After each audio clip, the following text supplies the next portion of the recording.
আমি সুস্মিতা, আমার নতুন একটি ব্লগে আপনাদের অনেক অনেক স্বাগতম। বলেছিলামই তো দুর্গাপূজার ব্লগগুলো শেয়ার করব, তাই চলো আর কি দুর্গাপূজায় কী করেছি না করেছি সেই দিনগুলি তোমাদের সাথে শেয়ার করব। আজকে ছিল দ্বিতীয়া। প্রথমেই দেখো মা হয়ে গেছি রেডি, আর আমিও হয়ে গেছি রেডি, আর এখন বেরোবো। আমরাও পুরানো জামা পরছি কারণ আজকে দ্বিতীয়া। ষষ্ঠীর থেকে আমরা নতুন জামা কাপড় পরবো। চলো রাস্তায় যাই, তারপরে দেখা হচ্ছে। এই হলো আজকে আমার সাজগোজ, সিম্পল সাজগোজ। আর আগের জামাই পরেছি, কীরকম লাগছে জানিও। বাড়ির থেকে বের হয়ে পড়লাম, আর সাথে কিন্তু ঘন্টও যাচ্ছে। প্রথমে আমার আর তুহিনেরই যাওয়ার কথা ছিল, তারপরে আমরা সবাই মিলে ভাবলাম যে দুজনেই যেহেতু যাব, তারপর তুহিন বললো ঘন্টকেও নেবে, যেহেতু টোটো নেওয়া হয়েছে। তাই মাকে বললাম চলো সবাই মিলে ঘুরে আসি, আমাদের এখানে প্যান্ডেলগুলো যেহেতু ওপেনই হয়ে গেছে। চলো আমাদের এখানে পাড়াতেই যে পুজো হয়েছে সেখান থেকেই শুরু করি। এখন চলে এসেছিলাম আমাদের এখানকার গোপালনগরে যে দুর্গাপূজা মানে হয়, সেই প্যান্ডেলে চলে এসেছিলাম। এই যে পুজো প্যান্ডেল, চলো আর কি দেখা যাক কীরকম হয়েছে প্যান্ডেলখানা। আমি এর আগে কখনো ঘুরিনি, মানে এবছর দুর্গাপূজায়। চলো যাই, দেখা যাক।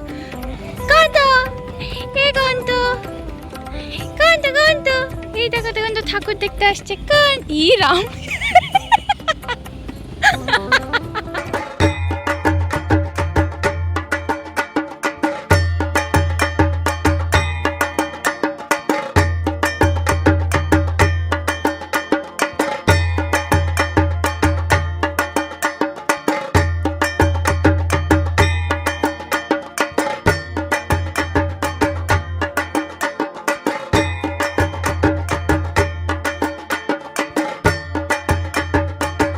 তো প্রথম দেখাতেই প্যান্ডেলটা ভীষণ ভালো লেগেছে। আর এখানকার প্রতি বছরই অনেক ভালো ভালো থিম করে। এবছর না এখানকার থিম ছিল বাঁশ গাছের ফুল, সেই দিয়ে একটা থিমের মতো করেছে। সমস্ত বাঁশের যে শুকনো ডালগুলো আছে সেসব দিয়েই দেখা হয়ে গেল। এরপর আমরা রওনা দিলাম আমাদের এখানে, দেখা যাক কোথায় যাওয়া যায়। তারপর আমরা ডিসাইড করলাম যে আমরা যাব থানাপাড়ায়। এই ছিল থানাপাড়ার সেই বিশাল বড় লাইটিং, ভীষণ ভালো লেগেছিল। আর সমস্ত রাস্তা জুড়েই এত সুন্দর সুন্দর লাইটিং দিয়েছিল, কি আর বলি। আমার তো ভীষণ ভালো লাগছিল। অনেকটা কিন্তু রাত এখন, সেই কিন্তু 11:30-12টার মতো বাজে। ভিড় সামান্য সামান্য আছে, কিন্তু লোকজন কিন্তু মোটামুটি ভালোই ছিল। চলে আসলাম আমরা থানাপাড়া দুর্গাপূজা কমিটিতে। এবছর ওরা বানিয়েছে এই স্পেস টাইপের কিছু, আর ঘন্টকে নিয়ে এসেছিলাম। আর এখানে এত কুকুর ছিল যে ঘন্ট না ভয় পেয়ে গেছিলো।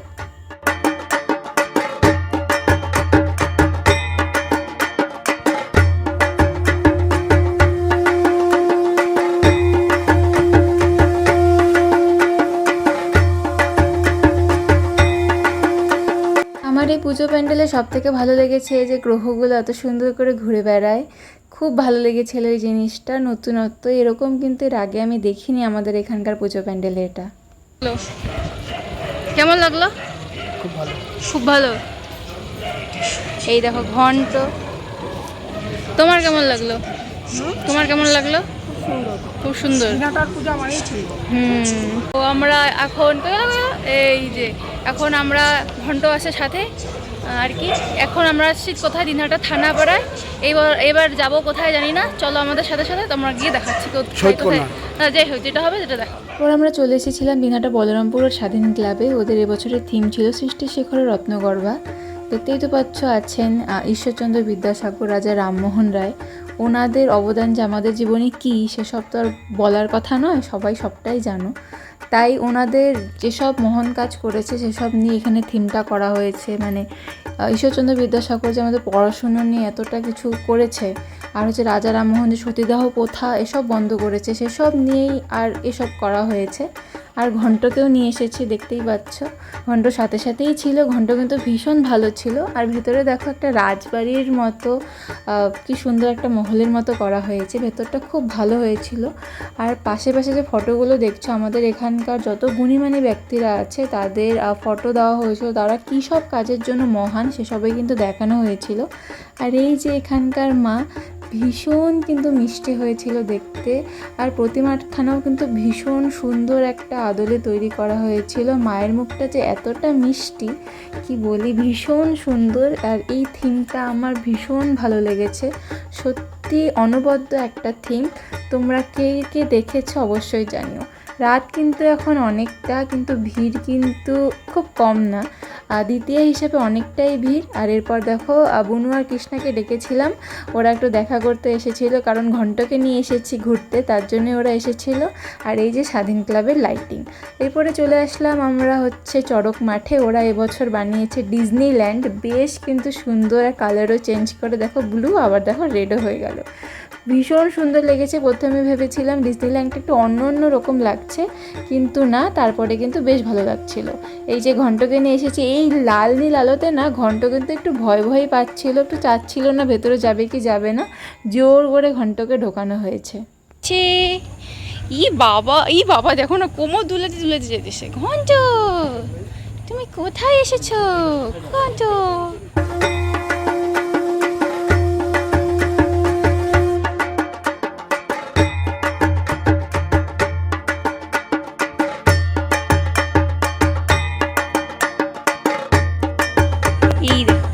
তুমি কে?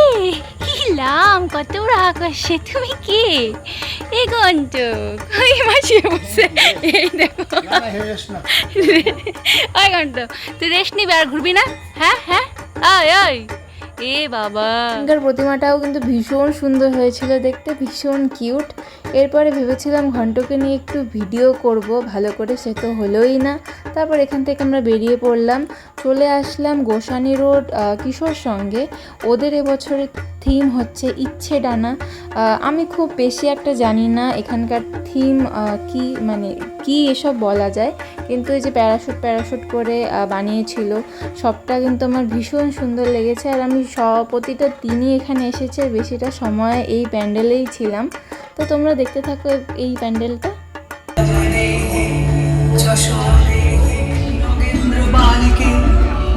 শরৎ সুন্দরী চারু পূর্ণ চন্দ্র ভালিকে দশ প্রভুরণ অনন্ত শক্তি প্রদায়িনী এসো মা গৃহে এসো শক্তিদান সন্তান। চলো ওই পুজো প্যান্ডেলটাও তো দেখা হয়ে গেল, ভীষণ ভালো লাগলো, সবটা ভীষণ সুন্দর করেছে। এরপর আমরা যাচ্ছি আমাদের এখানকার সব থেকে ফেমাস আর সব থেকে সুন্দর যে পুজো প্যান্ডেলটা, সেইটাই দেখতে, বৃন্দাবনের প্রেম মন্দির। ভীষণ এক্সাইটেড, আমি তো এর আগেও দেখিয়েছি, তোমাদেরও দেখিয়েছি যে আমাদের পাড়াতেই তৈরি হয়েছে। আমাদের পাড়া না, পেছনটা পড়ে রোড দিয়ে কিন্তু সামনে। চলো দেখা যাক, তখন তো ভেতরে ঢুকতে পারিনি, এখন ভেতরে ঢুকে দেখা যাক যে কতটা কি সুন্দর করেছে। এই লাইটিংটাও কিন্তু বেশ ভালো করেছে। আর এই যে চলে এসেছিলাম আমরা প্রেম মন্দিরে। চলো আমরাও দেখতে থাকি আর তোমরাও দেখতে থাকো।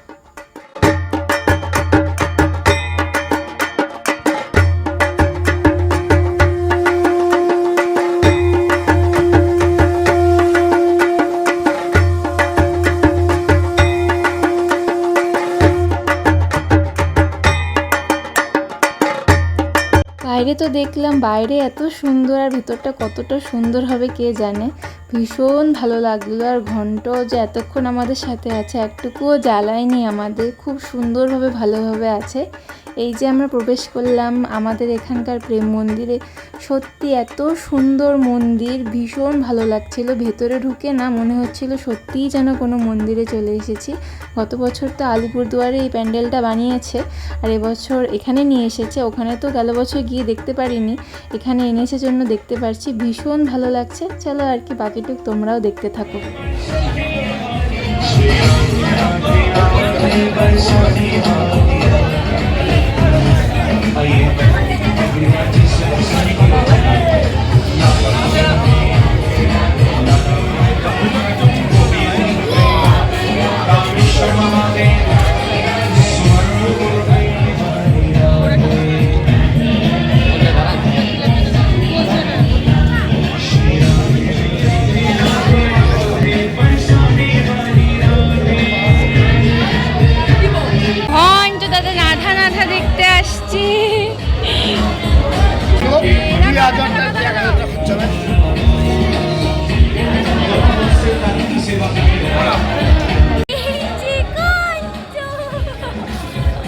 পুজো প্যান্ডেলে একজনকে বলেছিলাম যে আমাদের ঘন্টার সাথে একটু ফটো তুলে দিতে, সে কিন্তু তুলেও দিয়েছিল।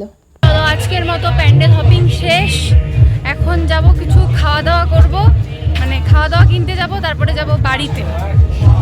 আবার কালকে ঘুরতে আসবো, সেসবই দেখাবো। এই দিকটাতে না আরও কিছু করেছে। কৃষ্ণ ঠাকুর যে গোবর্ধন পাহাড়টি তুলেছিল, তারপর যে ওই সাপটির উপর উঠেছিল, সব আমার কিছু মনে পড়ছে না সঠিক, তবুও সব সুন্দর সুন্দর করেছিল। দেখো ব্যাটারি শেষ, ঘুরে টুরে এসে দেখো, এই দেখো মদনের ব্যাটারি শেষ না, এই দেখো মদনের ব্যাটারি একদম সেই। ভগবান, এরকম কেন ঘন্টা তুই, ব্যাটারি এত তাড়াতাড়ি খতম হয়ে গেল তো। হে, এখন চলে আসলাম বাড়িতে, এখন আবার যাব, আবার তো রাস্তায় কি দেখো। ভীষণ খিদে পেয়েছে এখন, আশেপাশে দোকান বন্ধ, তাই তুহিনের সাথে বেরোলাম যে ওখানে কি কিছু খাবার পাওয়া যায় নাকি। চলো দেখা যায় সেখানে গিয়েও কিছু খাবার পাবো কিনা কে জানে। এখন রাত সেই 1:30টার মতন বাজে। নতুন এখানে একটা রেস্টুরেন্ট খুলেছিল, টেস্টিউরেন্ট, ভীষণ সুন্দর ছিল এখানকার ইন্টেরিয়ারটা। এবছর পূজায় অনেকজনকে ফটো উঠতে দেখেছি এখানে, অনেকে এসেওছে, কিন্তু এতটাই রাত্রে এসেছিলাম যে খাওয়ার কিছুই ছিল না এখানে। তবুও একটু ভিডিও করছিলাম কারণ এখানকার ইন্টেরিয়ারটা আমার ভীষণ পছন্দ হয়েছিল, সবাই অনেক ফটো উঠেছে এখানে, ভীষণ কিন্তু সুন্দর। এরপর জানা থাকলে অবশ্যই একদিন আসবো যদি আসার হয়। এখান থেকে বেরিয়ে পড়লাম, আবার খুঁজতে যাচ্ছি খাবার। রাত এখন বললামই তো, এখন 1:15-2টার মতন বেজে গেছে।